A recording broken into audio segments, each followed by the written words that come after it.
While I wouldn't call myself a Call of Duty superfan, I was a very big fan of Infinity Ward's soft reboot of Modern Warfare. The campaign felt like it was angling for something more grounded in reality, while the multiplayer felt more sophisticated and had more depth than I had previously credited Call of Duty as a series capable of having. So I watched the reveal of Treyarch's latest offering with interest but trepidation. Modern Warfare was easily my go-to game of lockdown, but would Black Ops Cold War be able to deliver something that was as good? I've spent quite a lot of time in the multiplayer now, and I can definitively answer yes and no. Where Modern Warfare's multiplayer was a cracking military shooter with just enough realism that you could enjoy the more ridiculous aspects, Cold War goes for a far punchier action movie feel and is pretty ridiculous out of the gate. Set in the 1980s, you'll be getting sweaty in the streets of Soviet Moscow, fighting over a downed satellite in the Angola desert and popping off in the Art Deco and neon streets of Miami. It's a completely different flavour to last year's game, and one that I was ready for. Even the lobby music ditches the military theme and instead opts for a pure 80s synth.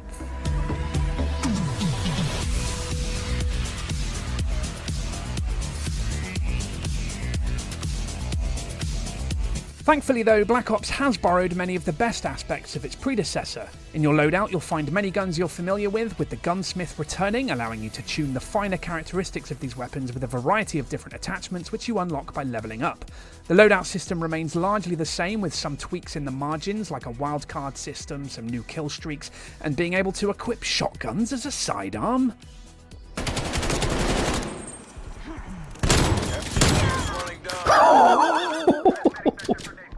Yes, please. I will say the gun choice does seem a little small right now, and the attachments seem to have a natural progression to them rather than being viable for any playstyle, making some of the earlier unlocks somewhat redundant after a short time. Choosing an operator returns, but these choices are pretty limited right now as well, being a small pool to choose from, with most of them locked behind tricky challenges, leading to a battlefield seemingly full of twin siblings. But these are all symptomatic of a new Call of Duty game at the beginning of its life cycle. Arguably, the content of a Call of Duty multiplayer game is judged by its ongoing content rollout, and with the Battle Pass due very soon, I'm excited to see what Treyarch adds to the experience. With map packs being a thing of the past, and hopefully it retains the gun unlocks being free in the Battle Pass, these will be additions which everyone can take advantage of, whether you pony up the extra dough for the pass or not. Speaking of operators, it does feel strange that you're no longer playing as cold, grizzled military folk, instead controlling a collection of chain-smoking CIA assholes and an eclectic group of everyone else under the banner of the Warsaw Pact. But I welcome these changes as they feel fresh and interesting, although I'm not sure about some of the fashion choices.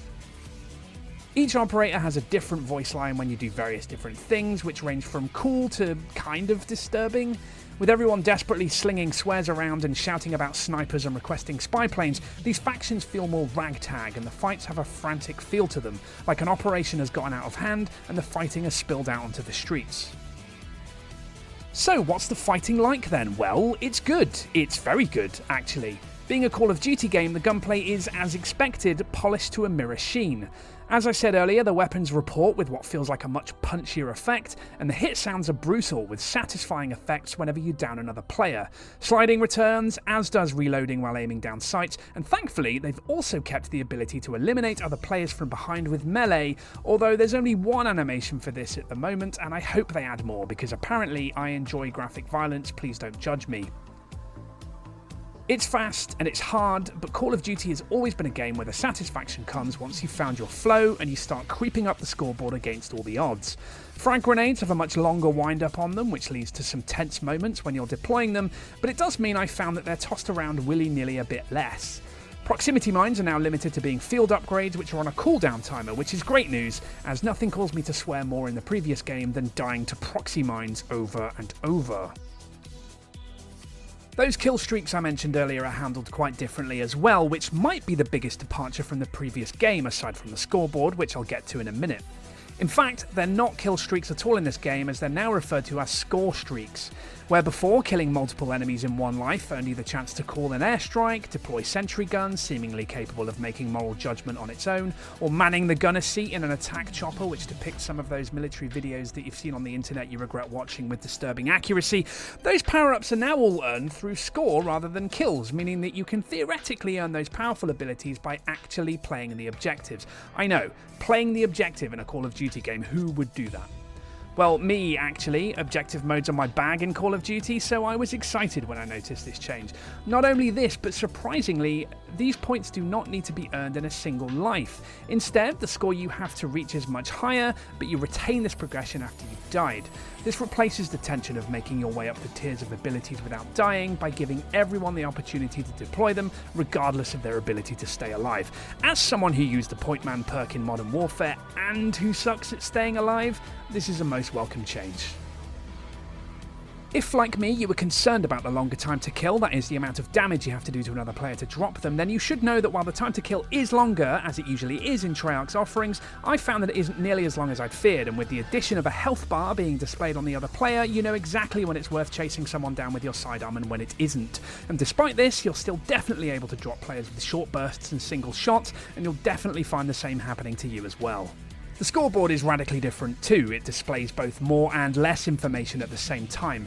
You will no longer see other people's kills or eliminations, as the game now euphemistically refers to them, with people's score being the main indicator of their performance. This is good because it means you can make your way to the top of the scoreboard by doing more than just making military-aged males KIA.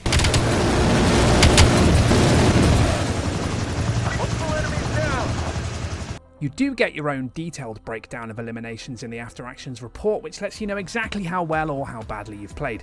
There's a surprising amount of data here, even breaking your performance down into your average KD ratio over the last 10 games, eliminations per minute, and so on.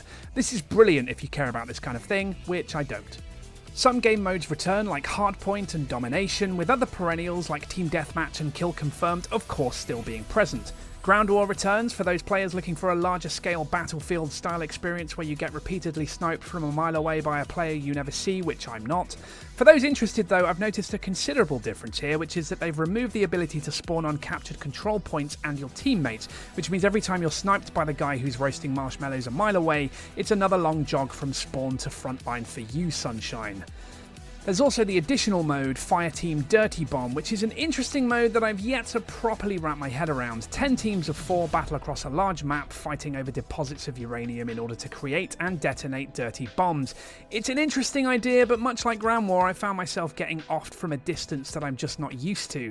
I suspect that this mode will be much more satisfying when played with a group of friends in a party. In conclusion then, Call of Duty Black Ops Cold War had very big shoes to fill after last year's game, and I'm pleased to say that I'm having a terrific time with it. It's fast, it's punchy, it's fun, and it's satisfying, and I can already feel the hooks in me as I'm slowly but surely leveling up my preferred instruments of death in order to decorate them inappropriately. I hope the post-release content support is strong, because although I am enjoying it, I do find the content to be somewhat lacking.